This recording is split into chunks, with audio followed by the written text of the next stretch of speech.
Welcome back to Real Life Reviews, and in this video we're going to take a look at what we believe is probably the best value for money tri-specific bike shoe on the market, the DHB Trinity. So a number of our reviews have tended to focus on some high-end products, and I make no apologies for that. But also we do like to bring to you something that we think is particularly good value for money. And this Trinity Tri Shoe from DHB, its retail price is £80. It's currently on sale at Wiggle, and there's a link in the description down below. And if you buy through that link, then the channel receives just a tiny proportion of what you spend. You pay no more, and you can get this shoe for £64 UK sterling. So it is a really good value shoe. You don't have to get it in this fluoro orange. You can get it in white and black. So there are three colours, although I do believe the black is currently not discounted in the same way that the white and the orange are. So straight off, cost, it's right down. It's probably as close to the cheapest tri shoe that you are going to find on the market.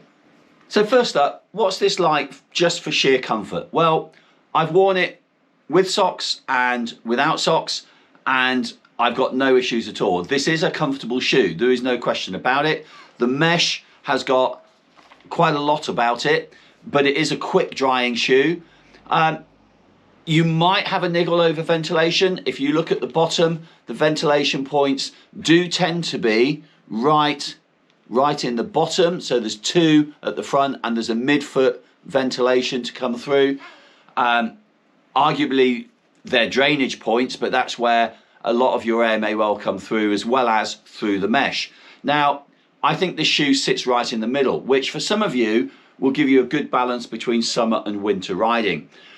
You might have a problem or foresee a problem in the summer in that it's not the best ventilated shoe, and you might get hot feet if you're someone that does get hot feet. Having said that, the knock-on is that in winter you'll be able to wear it for longer without an overshoe. So comfort-wise, no worries whatsoever, and I don't think you will have a problem wearing this shoe. Related to comfort is sizing, and a lot of us buy our shoes online and we like to try and get it right first time and not have the hassle of returning and possibly paying postage with some companies. My shoe size fit for cycling and tri shoes is a 42. I'm 42 Shimano, I'm 42 Physique, and a number of other makes.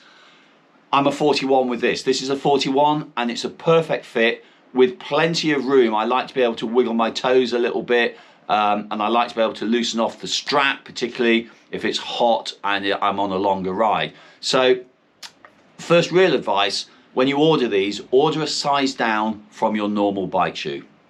If you're interested in weight, this shoe without cleats, 41 as I've just mentioned, comes out at 261 grams. So it's not going to be the lightest shoe on the market, but what do you expect if you're shelling out, say, £64 sterling?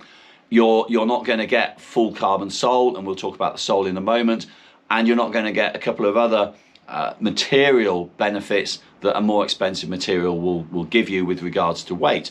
But at 261 grams, I don't think you can really complain. Let's look at some of the triathlon specific features then. On the heel, as you would expect, you've got a heel loop, but if you look a little closer at this, you'll notice that the heel loop is slightly offset, which, small thing, but it does make it a little easier when you're just leaning down to hook on and pull the shoe up. So big plus there.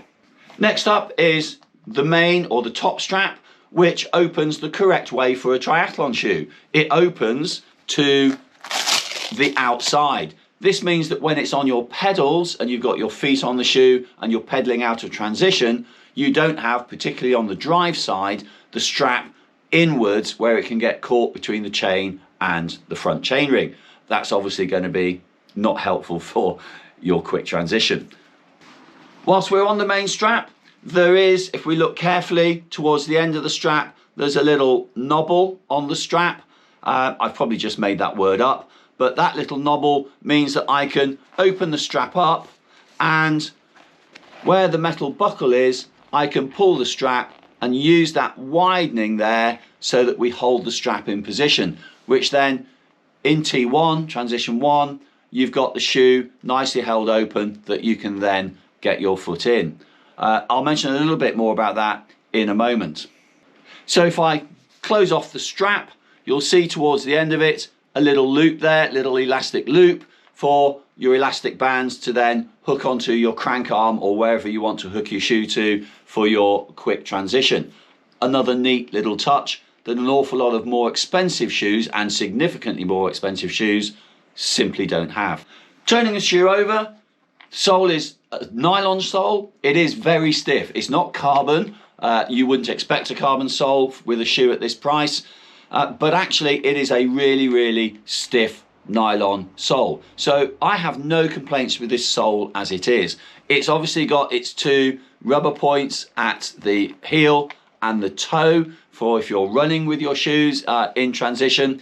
And kind of a neat little bit is it's got fitting points. It's got 3-point fitments for SPDSL, look tight cleats, but also you can see in there we've got the 2 screw fitments for SPD. You will need a little pontoon, which doesn't come with the shoes unfortunately, to extend a little so that you can fit SPDs. But if you are an SPD fan, then you can wear this shoe with SPD cleats.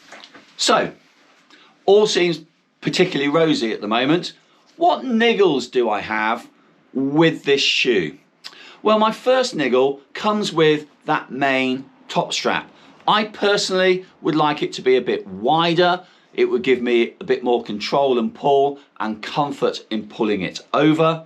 Not only that, if I revert back to the position that I would like the shoe to be in T1, so I adjust the knobble so that there is my strap.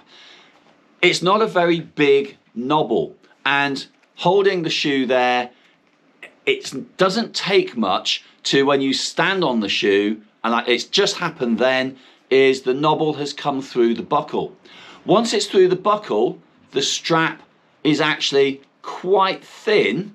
Well, we've seen how I'm saying it's thin anyway, but it's thin compared to the buckle itself. So it doesn't take much for when you're putting your foot back in the shoe for the strap to pop out. And if you're trying to do a really quick T1, that's going to slow you down big time, and you're going to have to reach down and rethread the strap. So I think that knobble in particular could be bigger to give you a stiffer, tighter hold in the buckle, and I also think the strap itself could be wider. So that's niggle number 1. Niggle number 2 also relates to the strap. If you look at the edge of the strap, you will see what are essentially cut-off lines on the strap. These are so that when you do your strap up nice and tight, it's possible that you'll get some overlap and the strap will catch on your chain and front chainring.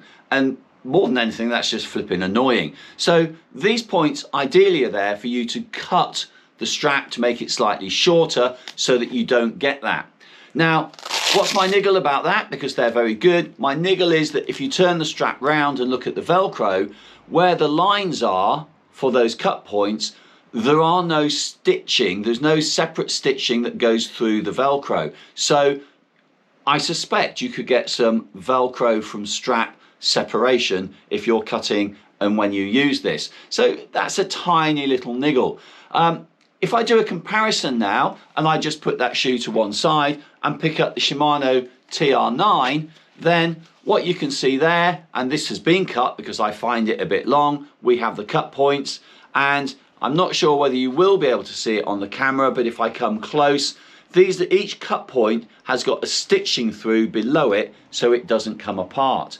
The other thing about this shoe compared to the DHB is if I turn it round and you look at the knobble points, it's wider beyond where the buckle will be. It has a little in cut, and if I turn it round you might see that easier because of the contrast of colour. It has a little in cut where the buckle will be, and then a wider bit again. And this means that this strap on the Shimano is actually held, if I just pull it on, is actually held really firmly in that position. So that's where my niggle about the DHB's loop holding and the knobble come from.